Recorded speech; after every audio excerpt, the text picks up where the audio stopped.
Now, what does the Qur'an tell us about God? You have to realize I'm just about through with the Qur'an here, my first time reading it. And now I was really caught. I searched my head. What does the Qur'an tell us about God? It tells us nothing could be compared to him. That he's outside anything that we may compare to. That our definitions do not encompass him. That our reason cannot comprehend him. That he is transcendent and we are finite. That he is immortal. He transcends time and space and we are bound by it. That he is immortal, we are mortal. He is uncorporeal, we are corporeal. That we have no way of comparing ourselves to him. Nothing could be compared to him. I thought, oh my God, I'm so close and yet so far. Because I'll never understand the essential link between us and God and why these three things fit into place. Because the Qur'an tells us that we could never really quite understand God. Or at least that's the way I thought.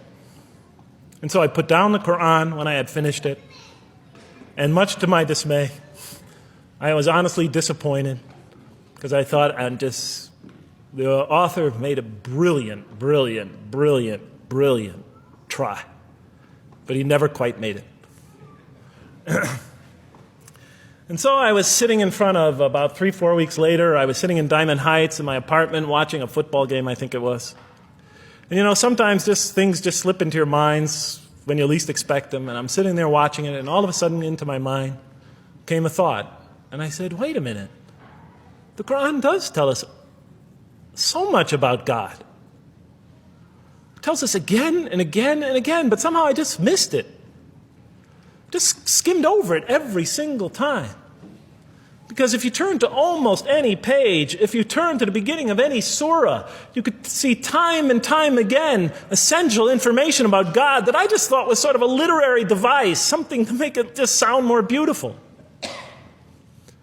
Because if you turn to the beginning of any surah, you'll see the words Bismillahir Rahmanir Rahim, in the name of God, the most merciful, the most compassionate.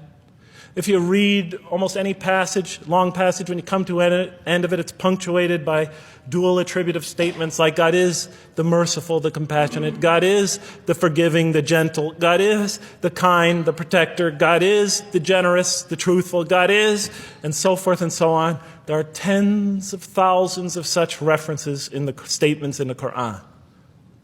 What the Qur'an defines as God's most beautiful names, his attributes of perfection, repeated again and again and again on almost every page. And as I sat there, sitting by the television, I started to jot them down in on my little piece of notebook there. Same notebook I used to jot these down before. And I began to list from my own mind the attributes of perfection as I remembered them. And they were, God is the compassionate. God is the merciful. God is the forgiving. God is the just, the protector, the defender of the oppressed and the weak, the knowing, the wise, the generous, the kind, the truthful, the loving, the peaceful, the source of all peace, the truth, and so forth and so on.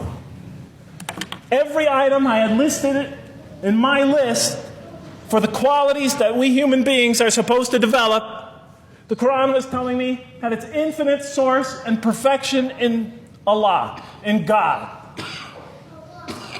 And then all of a sudden, all the pieces fell together. Then I suddenly saw it, as I see most of you probably see as well. That now, suddenly it all began to make sense to me. In what way do I say that? Well, it was now obvious why we had to develop these qualities. It was now obvious how these things on the floor here fell into place. And I'll just say it clearly.